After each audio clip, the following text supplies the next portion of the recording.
আমি আছি বর্তমানে সিলেট শিবের বাজার গরুর হাটে। এখানে আসার পরে অনেক লাত্তিগুতা খাইলাম। বাই দ্য ওয়ে এখন আমরা গরুর একটা বাজার ঘুরমু আর দেখমু কেমন গরুর দাম। মাশাআল্লাহ এই হাটে অনেক গরু আছে, তো একজন গরুর ব্যাপারে আমরা জিজ্ঞাসা করবো, আমরা বার্গেনিং করবো কেমন গরুর দাম বিক্রি করা হয়। এই গরুর মালিক কি আপনি নেই? এটা কি জাতের গরু? দেশি গরু সোনামঞ্জি গরু জনগর বাজার দেশি গরু। দেশি গরু এটার দাম কত পড়বো?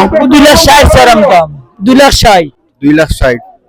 মনে করো যদি আমি নেই কত রাখবা? তুমি নিলে 2,10,000 রাখমু।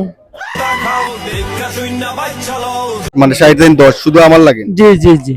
তবু যদি আর কিছু কমাল যাবে না? না কমার হবে না স্যার। জি না। একবার লাস্ট লাস্ট করে ফেলেছি আপনারা। 2,10,000 চয়েস করে এটার দাম কত পড়বো? এর দাম পড়বো 1,40,000। পুরা 150 দাম।